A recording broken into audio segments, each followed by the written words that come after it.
Bismillahirrahmanirrahim. Assalamualaikum warahmatullahi wabarakatuh. Alhamdulillahi ala ihsanih wa syukru lahu ala taufiqihi wa amtinanih wa asyhadu an la ilaha illallah wahdahu la syarika lahu ta'ziman li sya'nih wa asyhadu anna Muhammadan abduhu wa rasuluhu da'ila ridwanih. Allahumma shalli alaihi wa ala alihi wa ashabihi wa ikhwani. Hadirin dan hadirat yang dirahmati oleh Allah Subhanahu wa taala, kita lanjutkan bahasan kita dari kitab Al-Aqidah Al-Wasithiyah, dan kita masuk kepada penjelasan Syekhul Islam Ibnu Taimiyah rahimahullah tentang sifat-sifat Allah Subhanahu wa taala. Dan insyaallah pada kesempatan malam hari ini, kalau waktu mencukupi, kita akan fokus membahas tentang sifat al-ilmu dan sifat al-hikmah, atau sifat al-hikmah dan sifat al-ilmu.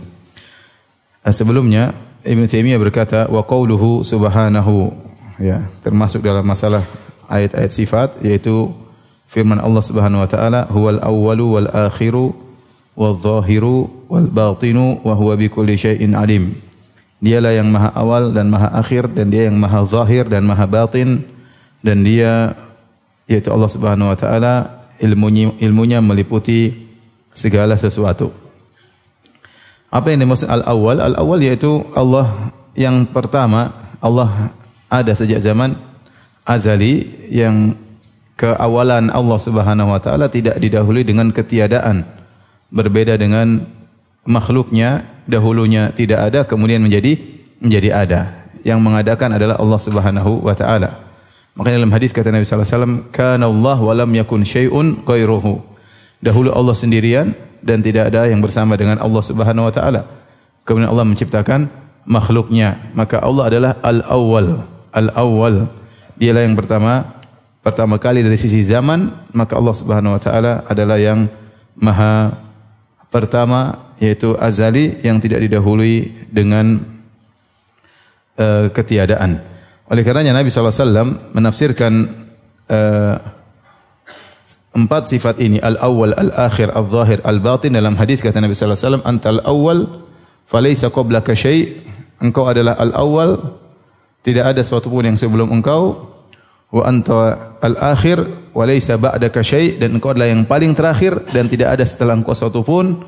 Wa zahir, dan anta zahir, engkau adalah yang maha zahir. Wa laysa fawqaka syai', tidak ada sesuatu pun di atas engkau. Wa antal batin, dan engkau maha batin. Wa laysa dunaka syai', tidak ada sesuatu pun yang di bawahmu yang tersembunyi. Ini makna dari sifat-sifat ini.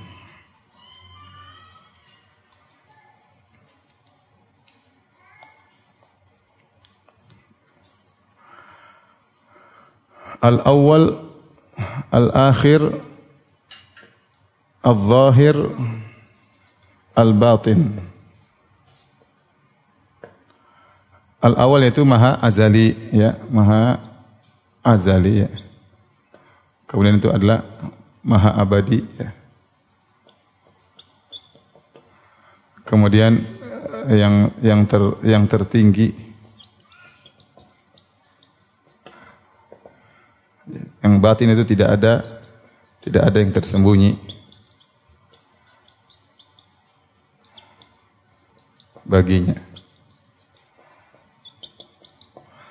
Maha azali Allah Subhanahu wa taala, laisa qablaka syai', tidak didahului dengan ketiadaan.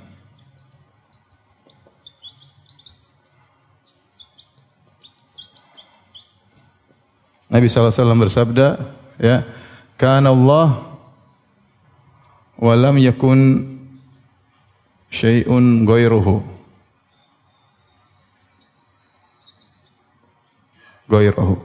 Dahulu Allah sendirian dan tidak ada yang bersama dengan Allah.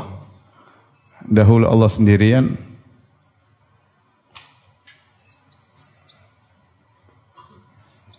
dan tidak ada sesuatu pun selainnya.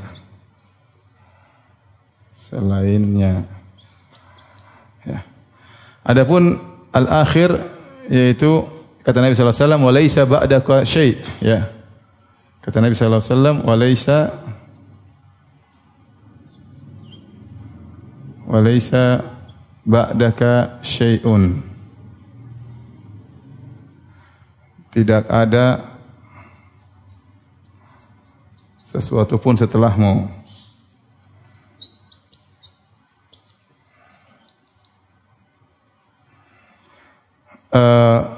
Kita tahu semua makhluk pasti dimulai dengan ketiadaan. Maka tidak ada yang azali bersama Allah Subhanahu wa taala. Kecuali pendapat falasifah sebagaimana yang kita sudah sebutkan, mereka mengatakan biqidamil alam, bahwasanya Allah qadim, Allah makhluk muncul bersamaan dengan Allah Subhanahu wa taala. Sebagaimana sudah kita bahas, ini adalah kekufuran, sudah dibantah oleh para ulama. Di antara sebab kenapa falasifah dikafirkan oleh Al-Ghazali, 3 sebab. Kata Al-Ghazali dalam kitabnya Tahafutul Falasifah, yaitu kontradiktif orang-orang ahli filsafat, bahwasanya 3 hal yang menjadikan falasifah dikafirkan. Di antaranya mereka mengatakan biqidamil alam, bahwasanya makhluk azali bersama Allah Subhanahu wa taala. Kenapa mereka berkata demikian? Murajaah kembali ya, saya tidak mungkin mengulang lagi. Yang kedua, mereka mengatakan bahwasanya alam manusia dibangkitkan tanpa jasad, hanya sekedar apa? Ruh. Yang ketiga, mereka mengatakan Allah hanya mengetahui secara global, tidak terperinci. Nanti akan kita bahas masalah sifatul ilm. Ya. Jadi seluruh tawaif, firqah-firqah dalam Islam meyakini bahwasanya Allah dahulu sendirian, kemudian baru Allah menciptakan makhluk, kecuali falasifah Ibnu Sina dan teman-temannya. Ya, mereka mengatakan alam semesta qadim, azali bersama Allah Subhanahu wa taala, dan itu bertentangan dengan sifat Allah al-awwal, ya.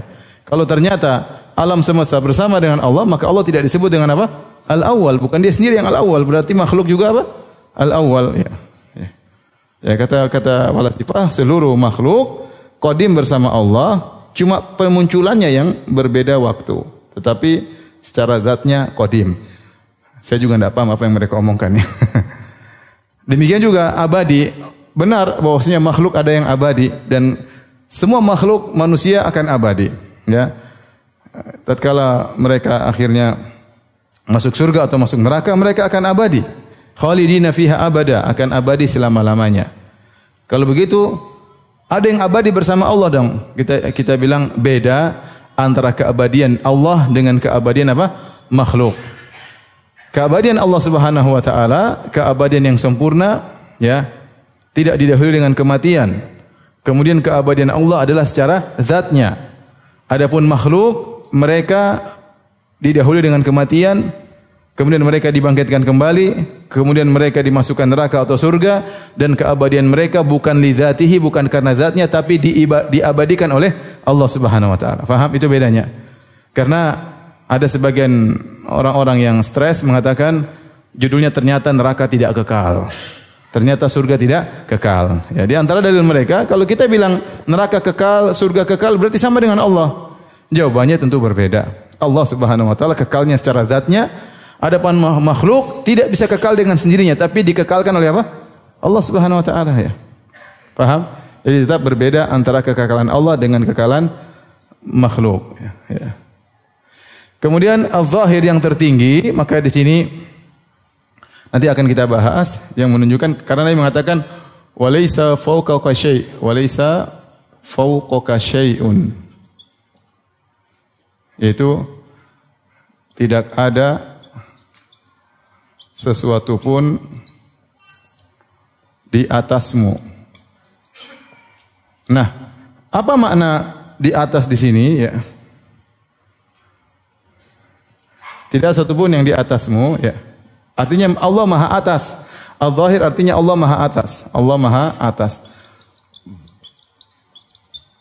Maha atas, ya. Maha unggul, Maha atas.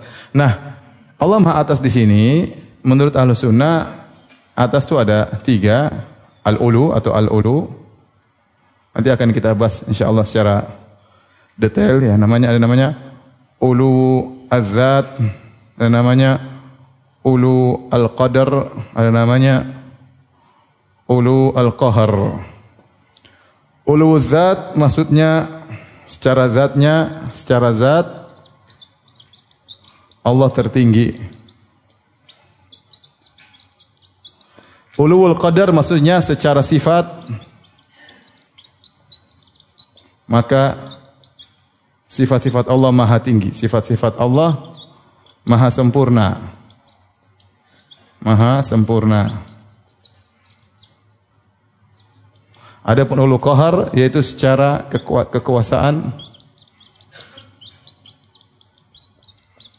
maka Allah yang maha berkuasa. Maka Allah tidak ada yang bisa melawan kekuasaannya.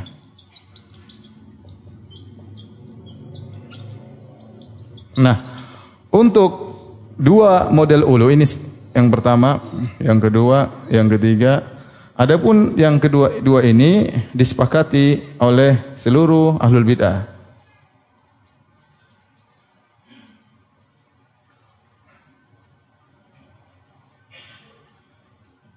Adapun yang ini diselisihi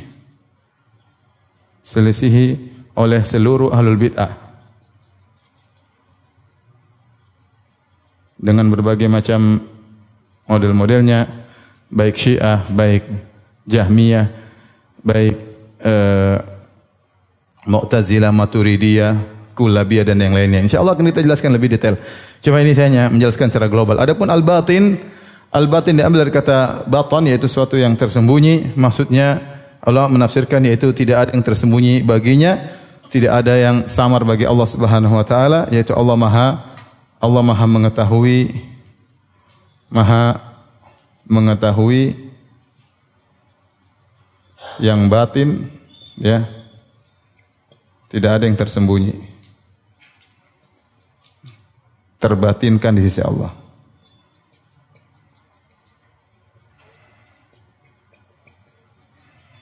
Tidak ada yang tersembunyi. Oleh karenanya, setelah itu Allah mengatakan wa huwa bikulli syai'in alim. Wa huwa bikulli syai'in alim. Di akhir ayat kata Allah Subhanahu wa taala wa huwa bikulli syai'in alim. Dan Allah Maha mengetahui segala sesuatu. Maksudnya apa? Konsekuensi dari ini semua, kalau dialah yang paling pertama, kalau dia yang paling terakhir, berarti semua yang terjadi dari yang pertama, yang terakhir semuanya Allah Maha tahu. Kalau dia yang paling atas dan dia yang paling tahu, yang paling batin, maka semua yang atas sampai bawah semuanya Allah Maha ketahui. Maka benarlah Allah wa huwa bikulli syai'in alim. Faham? Saya ulangi. Kenapa ayat ini huwal awwal wal akhir wal zahir wal batin ditutup dengan wa huwa bikulli syai'in alim? Karena sifat-sifat Allah ini al awwal wal akhir wal zahir al batin melazimkan Allah ilmunya meliputi segala sesuatu, ya. Kalau ada orang yang muncul belakangan tidak azali, berarti ada bagian yang dia tidak tahu sebelumnya. Paham? Paham? Kalau dia bukan yang paling terakhir, berarti ada setelahnya dia tidak tahu apa yang terjadi. Karena Allah yang pertama, yang paling terakhir, maka dia akan mengetahui segala sesuatu yang terjadi di antara awal dan akhir tersebut. Paham? Kalau dia bukan yang paling atas, nanti ada sesuatu yang di atas yang dia tidak ketahui. Seperti kita enggak tahu apa yang terjadi di atas, ya. Karena kita di sini. Dan kita bukan yang paling batin karena kita tidak tahu apa yang terjadi di bawah. Paham? Maka ilmu Allah meliputi segala sesuatu, kelaziman dari sifat-sifat ini. Taib. Kalau sudah dihapus, ya.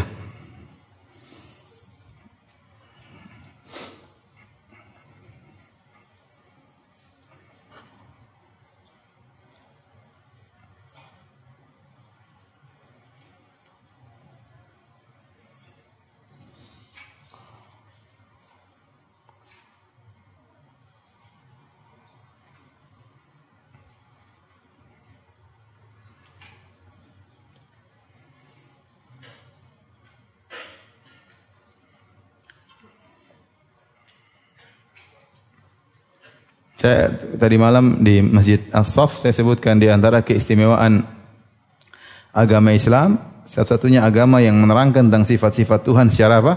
Detail, ya. Dengan mengenal sifat-sifat Tuhan secara detail, kita semakin khusyuk kepada Allah, semakin takut kepada Allah. Adapun agama-agama yang lain terkadang sifat-sifat Tuhannya samar, tersembunyi, tidak diketahui. Bahkan sebagainya semakin diteliti semakin bikin ragu dan semakin bikin apa? Bingung, ya.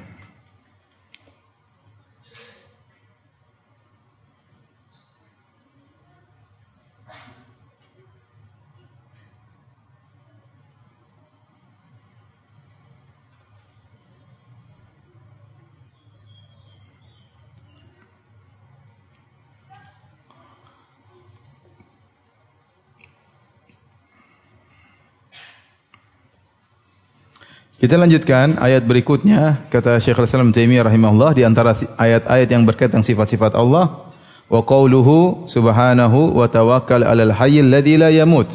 Bertawakallah kepada Al-Hayy, yaitu Maha Hidup, alladzi la yamut, yang tidak pernah mati, ya.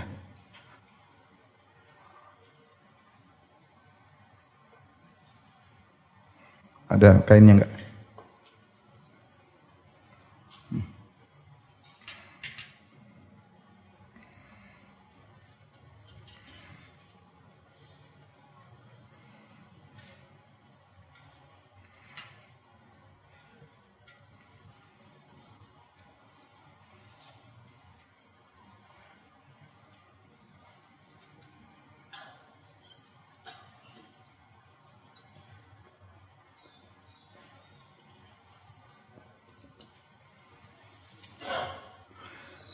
Artinya bertawakallah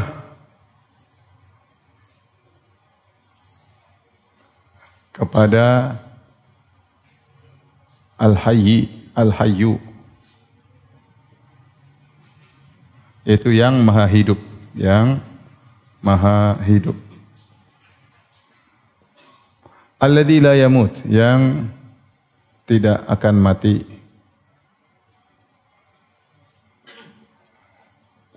Ini Ibnu Taimiyah rahimahullah membawakan ayat ini dalam rangka untuk menjelaskan tentang sifat Al-Hayyu, yaitu Al-Hayyu, bahwasanya kehidupan Allah sempurna, maka dialah satu-satunya yang tempat kita bertawakal, dan tidak boleh kita bertawakal kepada makhluk. Siapa yang bertawakal kepada makhluk, maka dia telah bertawakal kepada suatu yang lemah, apalagi dia bertawakal kepada dirinya sendiri. Maka seorang dalam Islam tidak boleh dia pede, percaya diri pada dirinya sendiri. Dia hanya boleh pede kalau dia tahu di belakang saya ada Allah. Ya, saya sudah berdoa, baru dia boleh pede. Artinya dia mengkaitkan kepedeannya dengan bantuan Allah Subhanahu wa taala. Adapun dia percaya lupa dengan Allah, percaya dengan kecerdasannya, percaya dengan kehebatannya, maka itu dia telah bersandar kepada suatu yang lemah. Ya, oleh karenanya sungguh aneh kalau orang bertawakal kepada jimat, ya. Bertawakal kepada jimat, jelas itu merupakan kesyirikan. Mau berjihad, ketinggalan jimat. Akhirnya pulang dulu. Mau jihad. Kamu kenapa pulang ambil jimat? Oh, saya kan mau jihad. Kenapa pakai jimat? Ya supaya tidak mati syahid. Kamu jihad kan supaya mati syahid. Saya pakai jimat supaya tidak mati syahid. Nah, seperti itu orang mau berdagang bertawakal sama jimat. Ya akhi, bertawakal kepada manusia saja tidak boleh. Manusia hanyalah sebab, ya. Kemampuan kita, kecerdasan kita yang sebab, tapi tawakal kepada siapa? Kepada Allah Subhanahu wa taala. Karena semua selain Allah kehidupannya bukan maha hidup. Dan kehidupannya akan berujung pada kematian. Meskipun dihidupkan lagi, tapi akan berujung kepada kematian. Oleh karenanya semua selain Allah Subhanahu wa taala mengalami ketidaksempurnaan dalam kehidupannya, kelemahan, pendengarnya terbatas, penglihatan terbatas, kekuatannya terbatas, ya. Manusia ngantuk, ya. Hewan juga demikian. Ya, oleh karenanya kalau mau bertawakal hanya kepada Allah yang maha hidup, maka disitulah kebahagiaan. Makanya Nabi sallallahu alaihi wasallam mengajarkan kita untuk berdoa dari bangun tidur sampai mau tidur lagi, agar kita senantiasa terlatih untuk bertawakal kepada Allah. Mau bangun tidur langsung berdoa, ya. Ya. Kemudian mau keluar rumah berdoa, mau makan berdoa, habis makan berdoa, mau berhubungan dengan istri apa? Berdoa, ya. Mau masuk pasar berdoa, masuk masjid berdoa, keluar masjid berdoa, ya. Semuanya ada doanya, turun hujan berdoa. Semuanya diajarkan doa. Agar apa? Kita senantiasa menggantungkan diri kita kepada Allah Subhanahu wa taala. Barang siapa yang bertawakal kepada manusia, maka dia pasti kecewa suatu hari, ya. Karena manusia adalah tempat yang lemah. Jangan bertawakal kepada manusia, jangan bertawakal kepada diri sendiri, apalagi bertawakal kepada sesuatu yang tidak jelas, bertawakal kepada jimat, bertawakal kepada mayat, bertawakal kepada hal-hal yang tidak jelas, tapi bertawakallah kepada siapa? Allah Subhanahu wa taala. Baik. Selanjutnya pembahasan tawakal itu pembahasan tauhid al-uluhiyah sudah pernah saya jelaskan dalam syarah kitab tauhid, bisa dinonton di YouTube, ya. Baik, ayat berikutnya kata Ibnu Taimiyah rahimahullahu taala, wa qauluhu wa huwal alimul hakim. Wa huwal alimul hakim.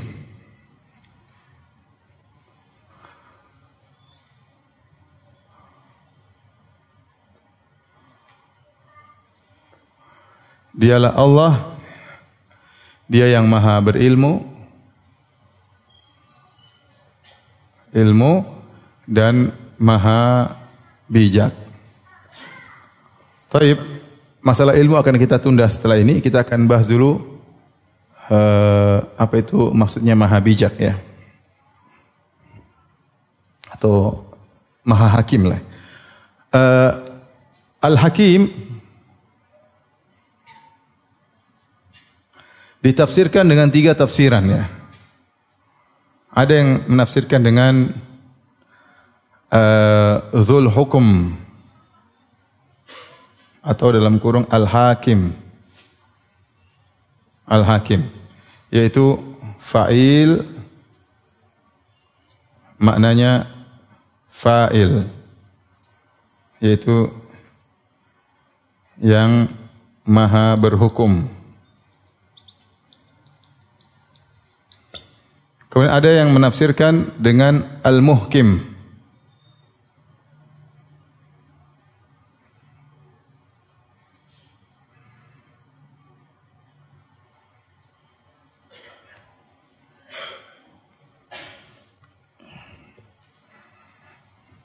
Dzul Ihkam, itu Al-Muhkim. Al-Ihkam artinya Al-Itqan, yaitu kalau Allah menciptakan, maksudnya semua karya Allah semuanya mantap. Mantap dan kokoh. Kokoh, sempurna. Itu namanya itqan. Itqan kalau bahasa kita, bahasa Indonesia mungkin profesional. Maksudnya semua ciptaan Allah itu, semua karya Allah, mau Al-Qur'annya, mau perbuatannya, semua apa yang Allah kerjakan semuanya mantap. Semua yang Allah kerjakan mantap. Apakah hukumnya, apakah ciptaannya, semuanya mantap. Yang terakhir maksudnya Dzul Hikmah. Al-Hakim Dzul Hikmah, yaitu yang maha hikmah itu bijak, artinya yang maha berhikmah. Maksudnya tidak ada yang Allah kerjakan atau Allah lakukan kecuali ada hikmah. Hikmah yang agung di baliknya. Walillahi hikmatun balighah.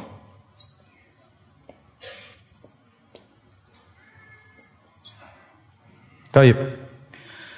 Ini di antara makna Al-Hakim. Ada 3 tafsiran di kalangan para ahli tafsir karena maknanya kembali kepada hakama. Hakama bisa ditasrif dengan beberapa kemungkinan. Di antaranya Dzul Hukum, yaitu Allah Al-Hakim, bahwasanya segala hukum yang berhak mengeluarkan hanyalah Allah Subhanahu wa taala.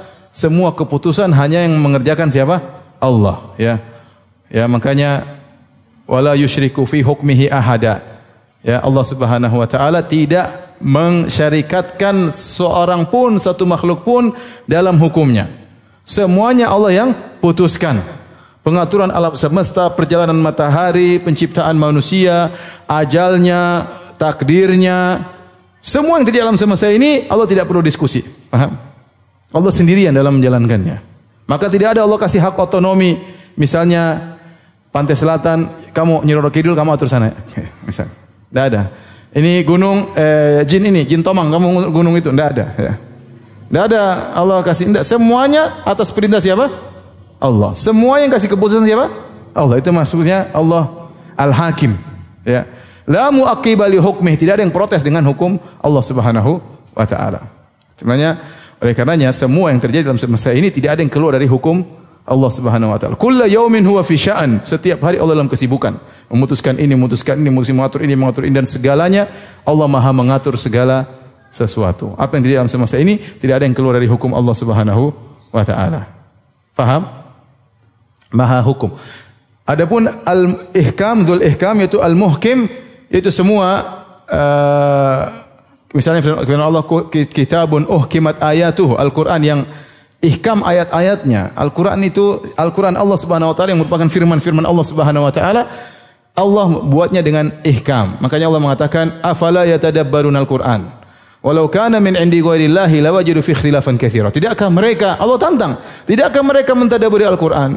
Kalau bukan dari Allah Al-Quran, kalian akan mendapati kontradiktif. Maka sebenarnya kata para ulama, Allah tidak menghendaki kecuali yang sempurna, hanya Al-Quran. Semua kitab apapun pasti tidak sempurna. Mau Sahih Bukhari, mau Sahih Muslim, apalagi karangan kita. Saya aja kalau nulis buku, saya lihat lagi pasti ada salah. Setiap saya periksa pasti ada salah, enggak mungkin enggak ada salah. Saya periksa sampai mati tetap aja ada salahnya. Enggak usah, biar salah enggak apa-apa. Manusia, ya, tidak ada yang sempurna. Tidak ada yang bisa mengarang buku dengan apa? Sempurna, ya. Semuanya pasti ada kesalahannya. Yang sempurna cuma karya Allah Subhanahu wa taala atau firman Allah Subhanahu wa taala. Demikian juga alam semesta. Allah ciptakan ya dengan sempurna. Ma tara fi khalqi min tafawut. Tidak tidak ada ketidakseimbangan dalam ciptaan Allah Subhanahu wa taala Subhanahu wa taala. Lihatlah langit, tidak ada langit kemudian retak-retak sedikit ya. Saya sering bilang, coba kita bangun rumah saja, kalau misalnya luasnya mungkin 1000 meter, mesti ada bengkok-bengkok sedikit. Mungkin ada ini. Ini bayangkan langit seluas ini, tidak ada retak sedikit, tidak ada miring sedikit. Sangat muhkam. Ya, sangat muhkam. Padahal isinya berat. Ada matahari, ada rembulan, ada bintang-bintang, ada gugusan-gugusan macam-macam, ada malaikat tinggal di atas. Namun tidak ada sedikit pun keretakan, tidak ada pun ketidakseimbangan. Semua diciptakan Allah dengan muhkam. Lihatlah matahari, terbit pada waktunya, tenggelam pada waktunya, beredar bersama orbitnya. Seandainya kalau kita bisa gerakan matahari, kita ingin bulan puasa cepat terbenam ya. Tapi nggak bisa ya, sudah nunggu aja mau diapain ya.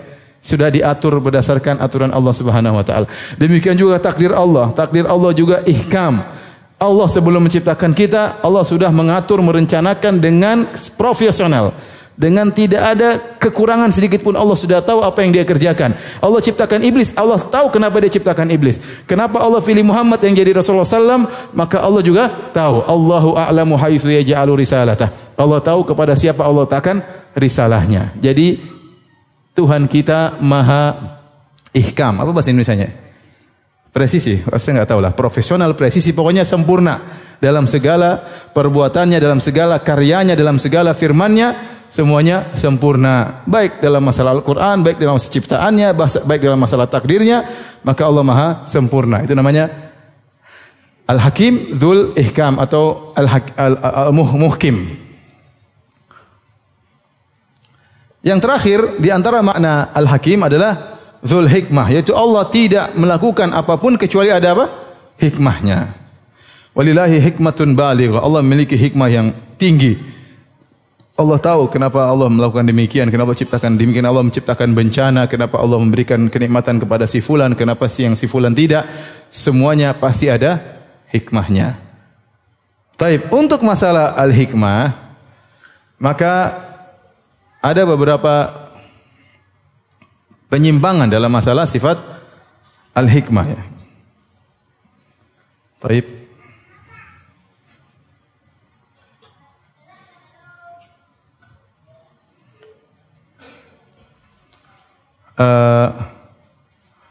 Apa namanya? Sifat hikmah Allah.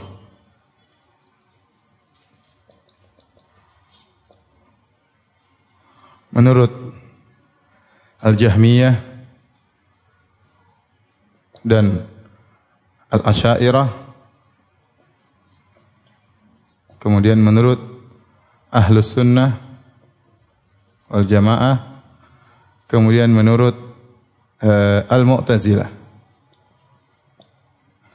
Adapun menurut Ahlus Sunnah wal Jamaah, sebagaimana yang kita jelaskan, ini menurut Ahlus Sunnah wal Jamaah. Menurut Ahlus Sunnah wal Jamaah.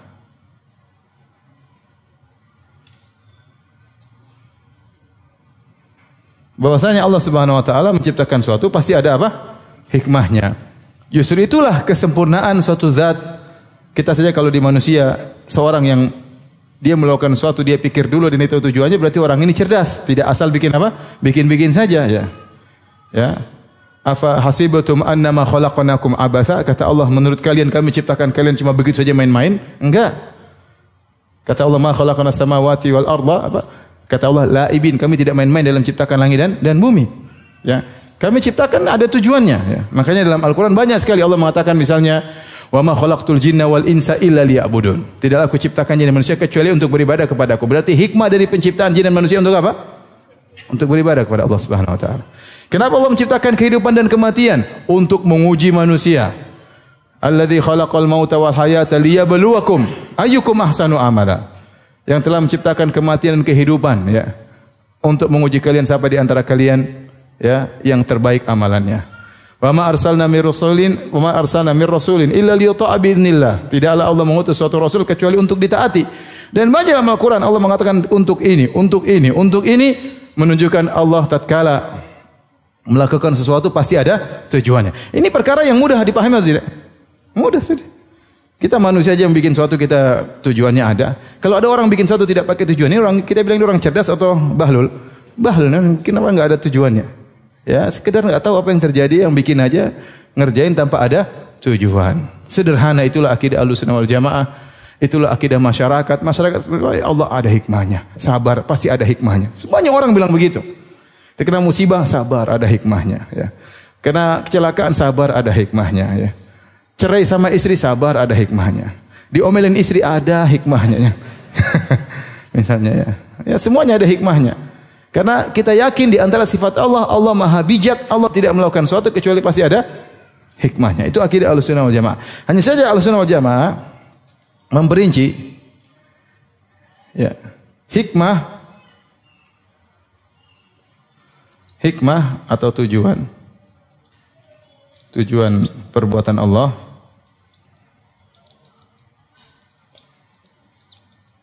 ada yang kembali kepada makhluk,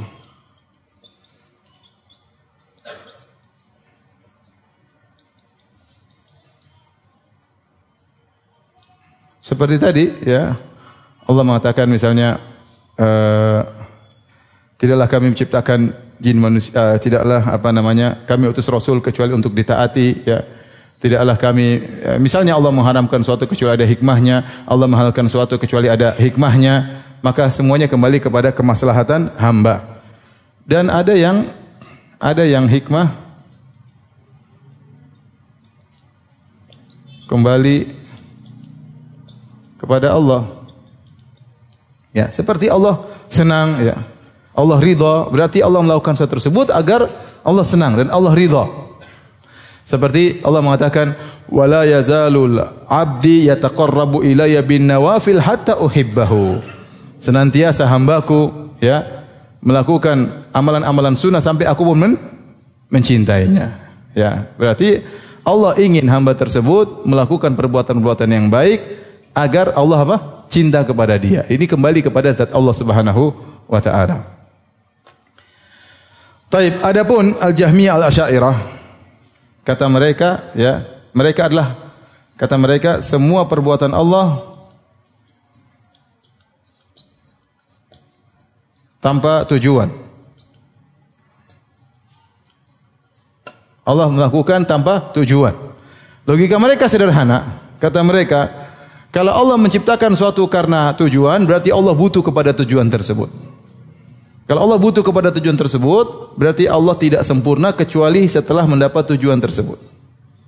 Mikir otak putar-putar, akhirnya Allah bikin sesuatu tanpa tujuan. Bayangkan, semuanya permainan apa? Otak. Saya ulangi. Jangan-jangan antum kena syubhat, ya. Kata mereka Allah melakukan semua tidak boleh pakai tujuan. Bahkan mereka mengatakan seandainya Allah mengazab para nabi dalam neraka jahanam kekal selama-lamanya, Allah tidak zalim. Enggak ada masalah, kata mereka. Karena Allah melakukan sesuatu tanpa ada tujuan, Allah tidak butuh kepada apapun. Allah tidak butuh kepada apapun. Karena seandainya Allah melakukan sesuatu karena tujuan, berarti Allah sebelum melakukannya Allah belum sempurna. Kapan sempurnanya? Jika telah tercapai tujuan tersebut baru sempurna. Subhanallah. Ini semua dalil akal sehingga akhirnya menyamakan Allah dengan suatu hamba. Mereka tidak ingin tasbih, justru terjumus pada tasbih yang lebih parah. Paham atau tidak? Mereka bilang kalau Allah punya tujuan sama seperti manusia. Kalau tidak punya tujuan sama dengan orang gila, paham? Allah melakukan sesuatu tanpa tujuan sama seperti orang gila atau minimal orang bahlul ya. Oleh karenanya ini ya dibantah oleh kalau nggak salah oleh Al-Juwaini dalam kitabnya Risalah Nizamiyah ya. Saya agak lupa ya, tapi intinya dia keluar dari Asy'ariyah gara-gara masalah ini. Ya. Bagaimana Allah Subhanahu wa taala nanti saya cek kembali insyaallah ya. Tapi ini sesuatu yang tidak logis. Bagaimana Tuhan melakukan sesuatu tanpa ada tujuan? Bagaimana kamu mengatakan kalau Tuhan berkehendak mengazab Muhammad sallallahu alaihi wasallam dalam neraka jahanam kekal, maka Allah tidak zalim? Enggak bisa demikian ya. Kita bilang Allah Maha bijak. Allah melakukan sesuatu pasti ada tujuannya. Allah tidak bermain-main dalam menciptakan alam semesta ini. Allah tidak menciptakan kalian tanpa tujuan. Semua ada tujuan yang Allah kehendaki. Disitulah kesempurnaan Allah Subhanahu wa taala. Nah, adapun Allah punya tujuan tidak berarti kemudian Allah tidak sempurna sebelum itu kecuali mencapai. Itu hanya logika Anda. Ya, logika Anda demikian. Saya juga bisa bantah sederhana. Saya bilang, dulu Allah sendiri, Allah sudah sempurna enggak? Waktu sendirian? Sudah. Terus Allah ciptakan makhluk. Apakah Anda mengatakan Allah sudah sempurna tanpa makhluk? Kalau gitu enggak perlu makhluk. Kalau Allah butuh ciptakan makhluk, berarti Allah baru sempurna kalau ada makhluk. Itu kan cuma logika Anda. Ya. Allah sebelum menciptakan makhluk sudah sempurna, Allah ciptakan makhluk juga sempurna, apa masalahnya? Ya. Kenapa harus pakai logika bahwasanya kalau Allah menciptakan suatu dengan tujuan, berarti Allah tidak sempurna? Bilang aja Allah enggak usah ciptakan sekalian. Kenapa Allah ciptakan? Bukankah Allah sudah sempurna tanpa menciptakan? Ya sudah, enggak ada makhluk kalau begitu. Antum paham atau tidak? Ruwet ya sudah. Ahlus sunnah mudah sekali, gampang, sederhana, ya sudah. Bayangkan Allah tidak menciptakan tanpa ada tujuan, aneh. Bagaimana? Padahal dalam ayat banyak sekali untuk ini, untuk ini. Tentu syubhat-syubhat mereka ada, tapi bukan saatnya saya membahas ya. Tidak usah, saya cuma ingin menjelaskan secara global aja bahwasanya itu penyimpangan. Adapun Mu'tazilah, mereka mengatakan Allah menciptakan dengan tujuan, ya.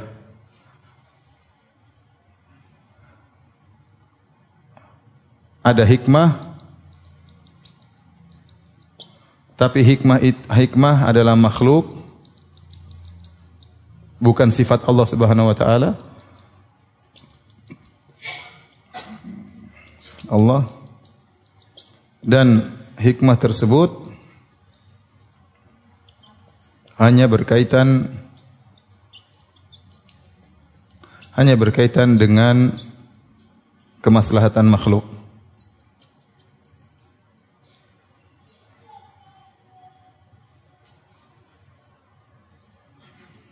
Adapun kita Ahlus Sunnah, kita mengatakan tidak, Allah juga pingin, Allah dengan itu tujuan ada berkaitan dengan Allah. Misalnya Allah menjadi senang dengan sesuatu, ya Allah ada tujuan yang Allah kehendaki untuk dirinya, ya. Misalnya hamba ya diciptakan untuk beribadah kepada Sang Tuhan, ya. Kembali kepada Allah Subhanahu wa taala. Baik. Kalau sudah dihapus.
Antum kalau ada duit beli matan akidah wasitiyah ya. Ya, kalau enggak punya duit daftar nama di sini ya. Kalau punya duit cari matan akidah apa? Wasitiyah. Sudah terjemahkan kan? Ya, sudah terjemahkan. Kalau nggak ada duit tulis nama di sini ya. Saya ingin tahu yang tidak punya duit siapa. Biar antum bisa ngikutin ya. Taib, kita lanjutkan. Selanjutnya Allah berbicara tentang sifat al-ilm. Ya. Ibnu Taimiyah menyebutkan tentang sifat al-ilm. Wa qauluhu al-alimul khabir. Dialah Allah yang maha berilmu dan maha khabir. Akan kita jelaskan apa bedanya al-alim dengan al-khabir. Wa qauluhu, dan Allah berfirman ya'lamu, dan Allah ya'lamu itu fi'il mudhari'. Ya, artinya Allah sedang mengetahui. Ya'lamu ma yaliju fil ardi, apa yang masuk ke dalam bumi. Setiap saat Allah Maha tahu. Makanya Allah menggunakan fi'il mudhari', ya'lamu. Paham? Ada fi'il kan kata kerja ada 3. Ada namanya fi'il madhi, yaitu yang sudah lalu, past tense. Kemudian fi'il mudhari', apa namanya? Present tense ya, yang sedang terjadi. Fi'il amr yaitu perintah. Dalam ayat ini, ayat berikutnya surat Saba ayat 2, Allah mengatakan ya'lamu dengan fi'il mudhari'. Ya'lamu ya'lamu ma yaliju fil ardi wa ma yakhruju minha wa ma yanzilu minas sama'i wa ma ya'ruju fiha. Dialah Allah yang mengetahui apa yang masuk ke dalam bumi. Maksudnya bumi banyak, dalam bumi ada tumbuhan, ada cacing, ada ular, ada kalajengking, ada macam-macam, ada biji-bijian yang masuk dalam bumi, Allah tahu. Setiap saat ada yang masuk dalam bumi, Allah tahu setiap saat. Wa ma yakhruju minha, apa yang keluar dari bumi juga Allah tahu. Ada hewan yang keluar, ada tumbuhan yang keluar, ada pohon yang keluar. Ya, macam-macam Allah tahu apa yang keluar dari bumi. Wa ma yanzilu minas sama', dan Allah juga sedang mengetahui setiap apa yang turun dari langit. Makanya di situ Allah menggunakan ma al-mausulah, yaitu apa yang turun Allah tahu. Wa ma ya'ruju fiha, dan setiap yang naik ke atas juga Allah Maha mengetahui, dan Allah sedang mengetahui. Saya kasih penekanan saja. Allah Subhanahu wa taala sifatnya al-alim, yaitu Maha mengetahui, Maha berilmu. Kemudian Allah mengatakan ya'lamu ma yaliju. Kata Allah ya'lamu ma yaliju fil ard.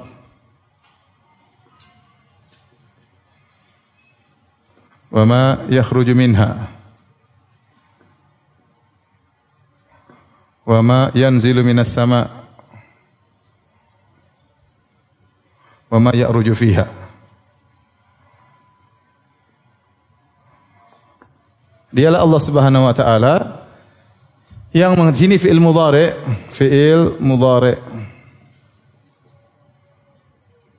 yang menunjukkan apa? Sedang mengetahui. Paham apa? Sedang mengetahui,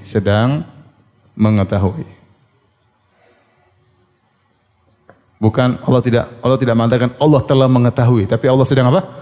Mengetahui. Jadi ilmu Allah ada yang ilmu sabik sebelumnya dan sekarang terjadi pun Allah sedang tahu. Paham? Kemudian ma adalah isim mausul. Ismul mausul atau ma al-mausulah yang menunjukkan keumuman.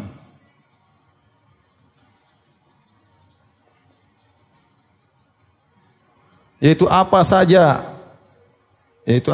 yang masuk ke bumi. Baik biji-bijian, tumbuh-tumbuhan, hewan, air, kemudian apa saja yang dalam bumi Allah Maha tahu. Kemudian wa ma yakhruju minha, demikian juga apa saja yang keluar dari bumi Allah juga Maha mengetahui, dan Allah sedang mengetahui. Wa ma yanzilu minas sama, apa yang turun dari langit, mau air hujan, mau udara, mau malaikat, apa saja yang mau debu, mau setan ya, semuanya Allah Maha mengetahui. Wa ma ya'ruju fiha, dan semua yang naik ke langit, apakah malaikat, amal soleh, perkataan-perkataan yang soleha, naik semua ke atas, Allah Maha mengetahui.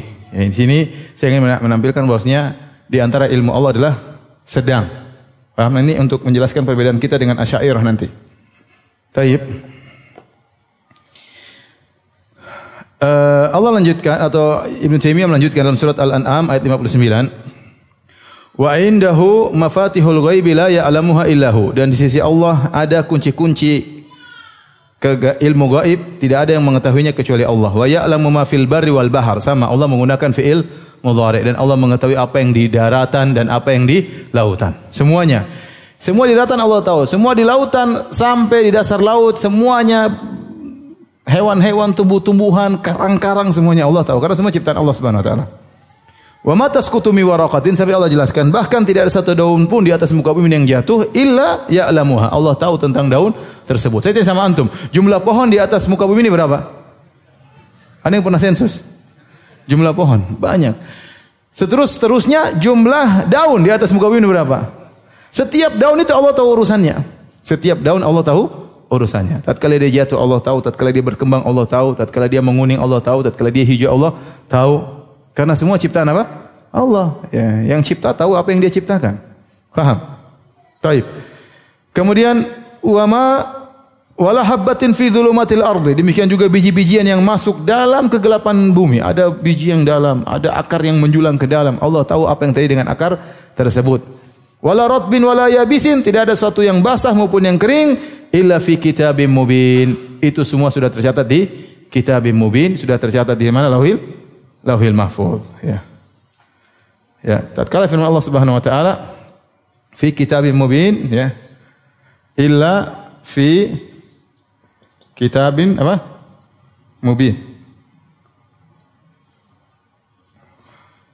Di Lauhil Mahfuz. Al-Lauh Al-Mahfuz. Ini maksudnya ilmu Allah as-sabiq. Ini ilmu Allah yang ilmu Allah as-sabiq. Itu ilmu Allah azali.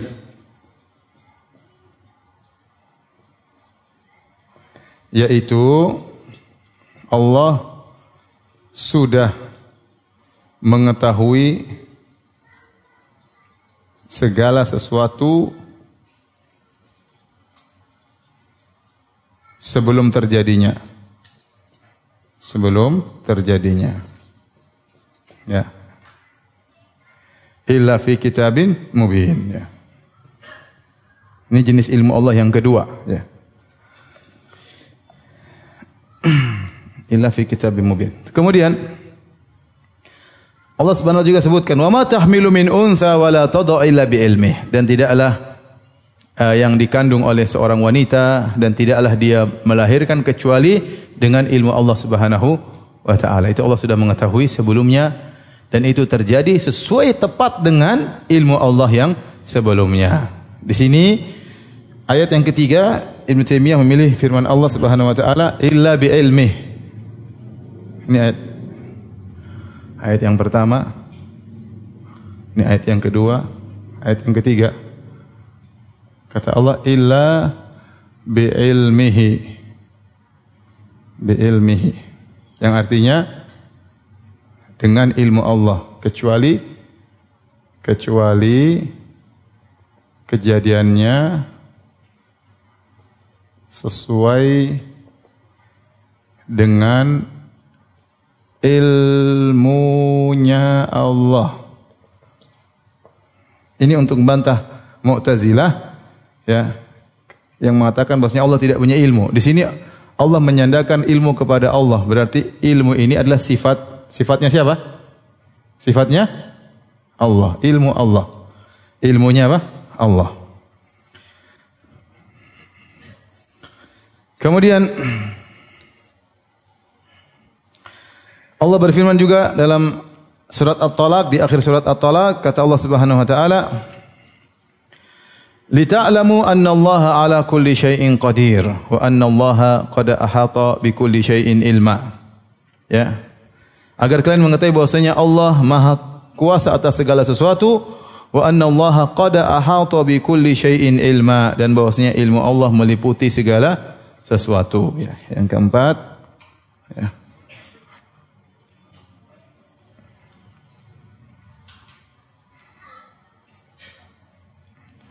Wa anna Allah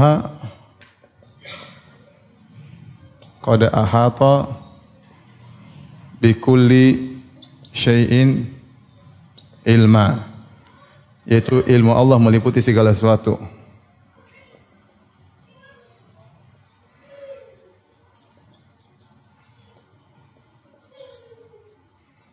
Ya, ini menguatkan ayat-ayat sebelumnya, meliputi segala sesuatu, yaitu secara detail. Ya, semuanya Allah ketahui. Taib. Ini di antara dalil-dalil tentang macam-macam ilmu Allah Subhanahu wa taala, maka mungkin bisa kita simpulkan ya.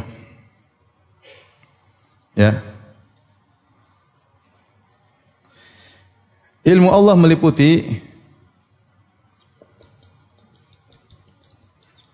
Allah, yaitu yang pertama ilmu Allah, ilmu Allah as-sabiq, yaitu ilmu Allah tentang segala sesuatu sebelum terjadi.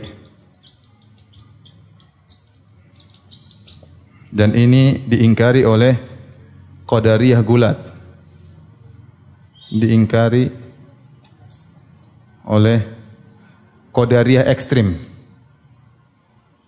Qadariyah ekstrim. Kemudian yang kedua,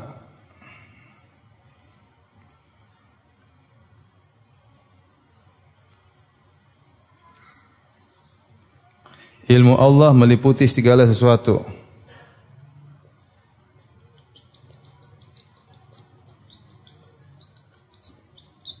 Segala sesuatu secara detail.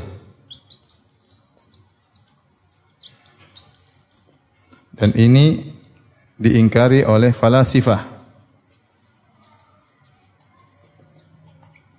Oleh falasifah. Ibnu Sina dan CS-nya ya.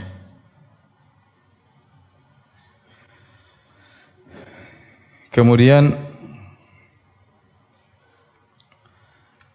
tiga,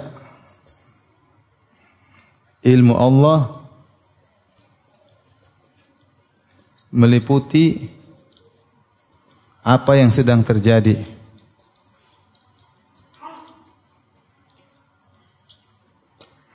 Ya. Jadi Allah bukan hanya mengetahui akan terjadi, sesuatu akan terjadi, bahkan tatkala sedang terjadi atau sudah terjadi, Allah juga tahu. Allah juga sedang tahu, sedang mengilmuinya. Dan ini diingkari oleh Asy'ariyah.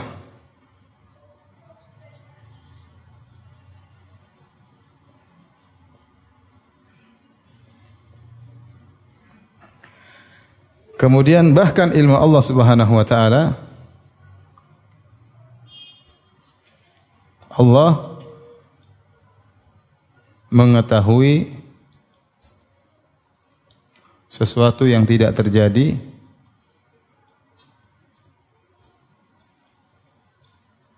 seandainya terjadi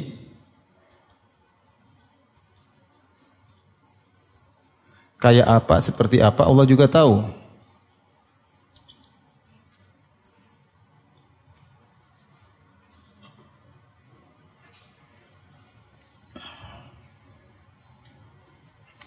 Allah juga tahu. Baik.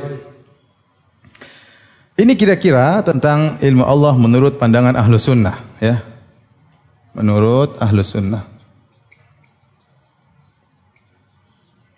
Dari semuanya sudah kita simpulkan kecuali yang keempat, saya akan tambahkan dalilnya, tidak disebut oleh Ibnu Taimiyah rahimahullah taala. Jadi ilmu Allah meliputi ilmu Allah as-sabiq. Sebelum Allah menciptakan, Allah sudah mengetahui, dan ilmu Allah catat dalam Lauhil Mahfuz. Maka semua yang berjalan sesuai dengan takdir, sesuai dengan yang ada di Lauhil Mahfuz. Berarti Allah mengetahui segala sesuatu sebelum terjadi. Makanya Allah mengatakan kepada pena, awwalu ma khalaqallahu al-qalam, yang pertama Allah ciptakan pena, kata Allah, "Uktub," tulislah. Pena berkata, "Mada aktub?" Apa yang aku tulis? Uktub ma huwa kainun ila qiyamis. Tulislah apa yang akan terjadi sampai hari kiamat. Maka pena pun menulis semuanya. Kemudian rufi'atil aqlam wa jaffatis suhuf. Pena sudah diangkat, lembaran sudah kering. Semua yang terjadi berjalan sesuai dengan apa? Takdir tersebut. Berarti sebelum terjadi Allah sudah tahu belum? Sudah, ya. Ini ilmu yang pertama. Yang kedua, ya. Ini diingkari oleh Qadariyah. Kata Qadariyah, Allah tidak tahu kecuali sudah terjadi.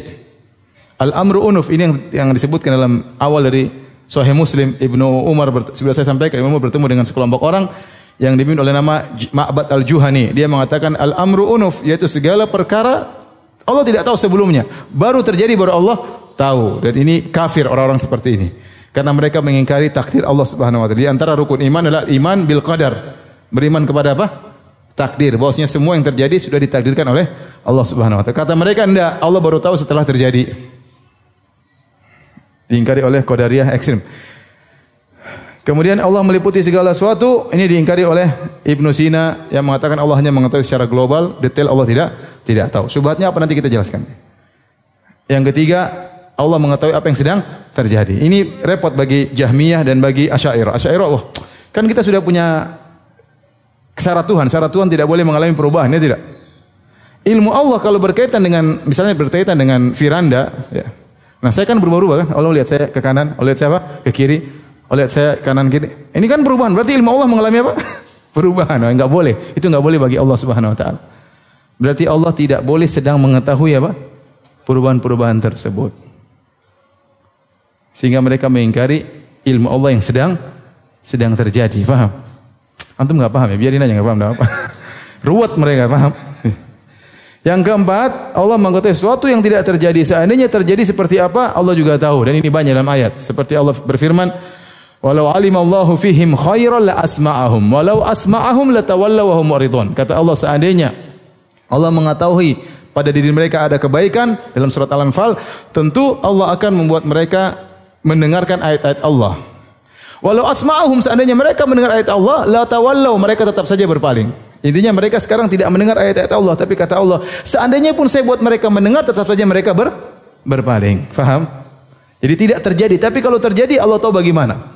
Sama seperti mereka mengatakan ya laitana nuraddu wa la nukadziba bi ayati rabbina. Ya Allah, kembalikanlah kami ke dunia, kami tidak akan mendustakan ayat Allah Subhanahu wa taala.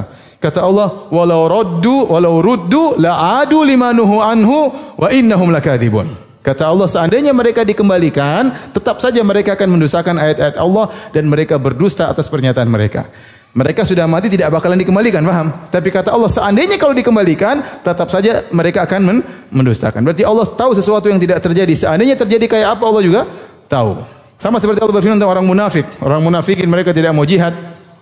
Nah, kata Allah Subhanahu wa taala, "Walau aradul khuruja la addu lahu uddatan." Seandainya mereka ingin ikut keluar berjihad, tentu mereka akan persiapkan. Tapi mereka tidak persiapkan, sehingga mereka tidak ikut jihad. Kata Allah, "Walau kharaju fikum ma zadukum illa khabala." Seandainya mereka ikut keluar jihad, mereka hanya bikin tambah kekacauan. Mereka tidak ikut berjihad, yang terjadi mereka tidak ikut apa?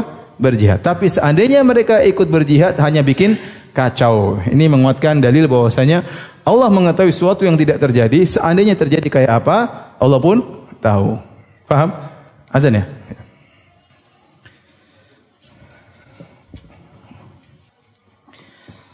Baik, hadirin hadirat yang rahmatillah subhanahu wa ta'ala. Insyaallah kita lanjutkan ya, karena kita lanjutkan pekan depan ya, hari Sabtu insyaallah.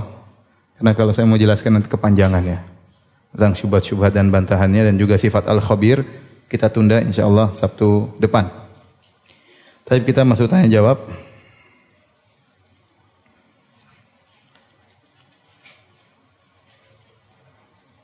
Ini syubhat-syubhat mengenai Allah di atas, nanti akan ada pembahasannya ya. Nanti sifat uluwullah akan datang bahasnya dalam syarah akidah wasithiyah dengan detail. Tolong nanti pas saatnya kita bahas itu baru sampaikan syubhat-syubhat ini. Nanti saya bantah pada saat tersebut insyaallah taala.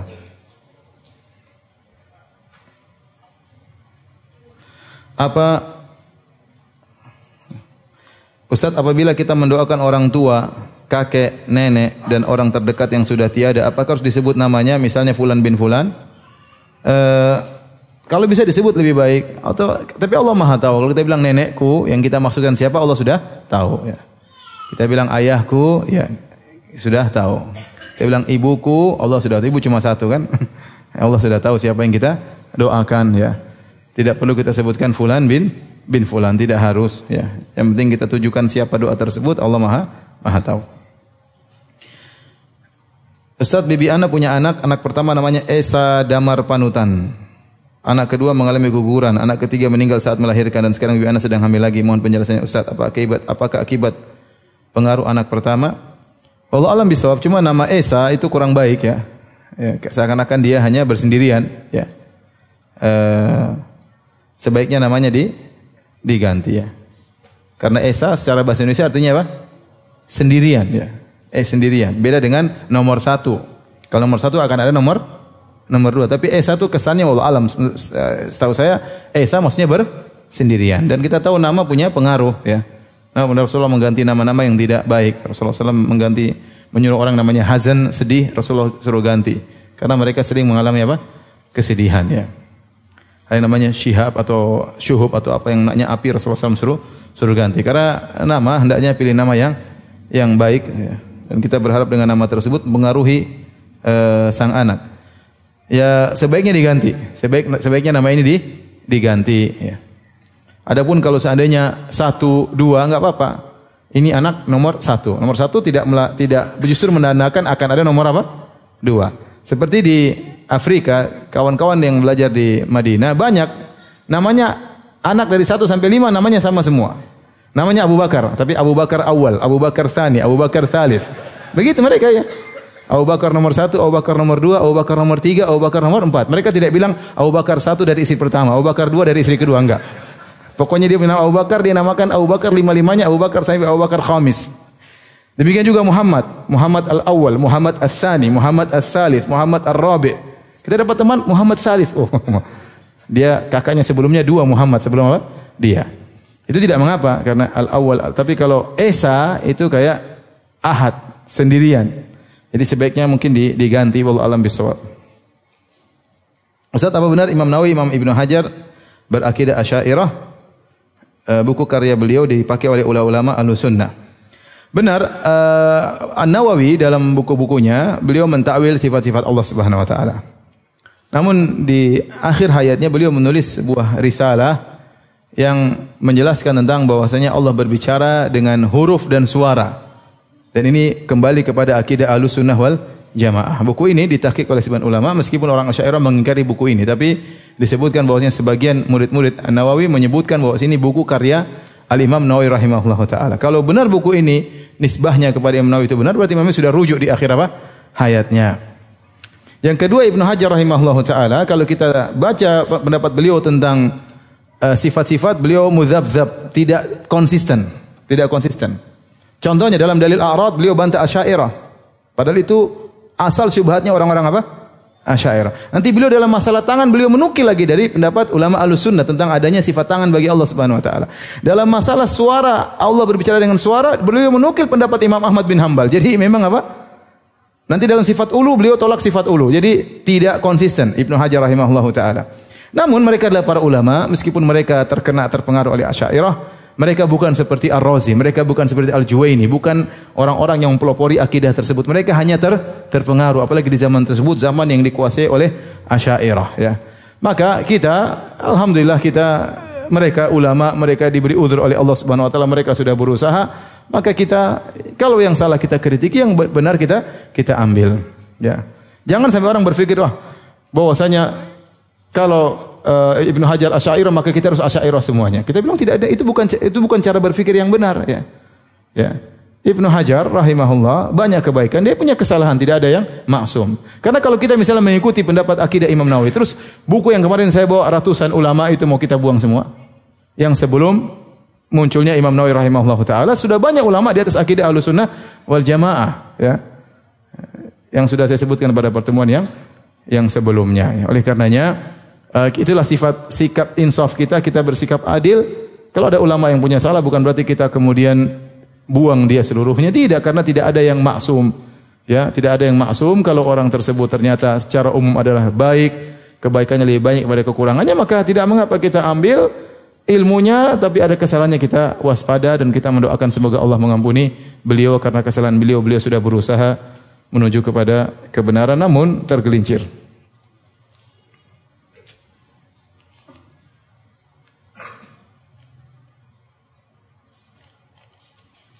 Ustaz, dalam Al-Quran sering kita temukan Allah berfirman menggunakan domir ana, terkadang nahnu. Apa maksudnya? Ya, maksudnya kalau ana berarti aku, ya. Tapi kalau nahnu dalam bahasa Arab kami itu bisa berarti pengagungan, ya. Ya. Dan itu dalam bahasa Indonesia juga, yang kami yang telah membangun rumah ini. Kami yang maksudnya saya, tapi menggunakan pengagungan. Sama seperti saya berbicara dengan satu orang, saya bilang antum, padahal cuma satu orang. Paham? Sebagai bentuk penghormatan saya bilang apa? Antum, paham? Padahal dia cuma satu orang. Itu boleh dalam bahasa Arab. Jadi Allah menggunakan nahnu kami bisa berarti karena pengagungan, maka Allah menggunakan uslub metode bahasa Arab mengungkapkan satu dengan kami, ya. Makanya sebagian orang Nasara mengatakan, lihat Tuhan kalian juga berbilang. Ya, kenapa dalam banyak ayat Allah mengatakan kami? Kita bilang ente enggak tahu bahasa Arab, wahai orang Nasrani. Kalau memang Tuhan kita berbilang, Abu Jahal sudah protes dari dulu. Yang mengerti bahasa Arab, ente apa Abu Jahal? Abu Jahal tidak pernah protes. Abu Jahal tahu Allah bilang nahnu maksudnya satu. Paham? Makanya mereka tidak mau terima tauhid. Dan tidak seorang pun Arab yang mengkritik dari sisi ini. Timbul orang sekarang mengkritik, Tuhan kalian juga ganda karena dia tidak tahu bahasa Arab. Ini satu, kemungkinan satu. Kemungkinan yang kedua, nahnu maksudnya Allah mentakbir, mengungkapkan dari malaikat yang menjalankan perintah Allah Subhanahu wa taala, seperti inna nahnu nazzalna dzikra, kami yang turunkan Al-Qur'an. Turunnya Al-Qur'an Allah yang turunkan, tapi lewat malaikat apa? Jibril. Seperti Allah mengatakan fa idza qara'nahu fattabi' qur'ana, kalau kami membacakan Al-Qur'an wahai Muhammad ikutilah. Ternyata yang mendiktekan, mengimlakan yang mendiktekan adalah Jibril. Tapi Allah tidak mengatakan jika Jibril membacakan kepadamu wahai Muhammad maka ikutilah, tapi Allah mengatakan jika kami, paham? Jika kami membacakan maka ikutilah. Kenapa? Karena malaikat Jibril membacakan tersebut atas perintah siapa? Allah Subhanahu wa taala. Sama seperti misalnya saya developer, kemudian saya bilang, ini saya yang bangun perumahan ini. Padahal bukan dia, tukang-tukang yang bangun. Cuma dia yang perintahkan. Jadi kalimat nahnu dalam Al-Quran dua kemungkinan. Pertama untuk pengagungan, yang satu untuk menunjukkan ada anak buah yang apa? Mengerjakan atas perintah saya. Faham?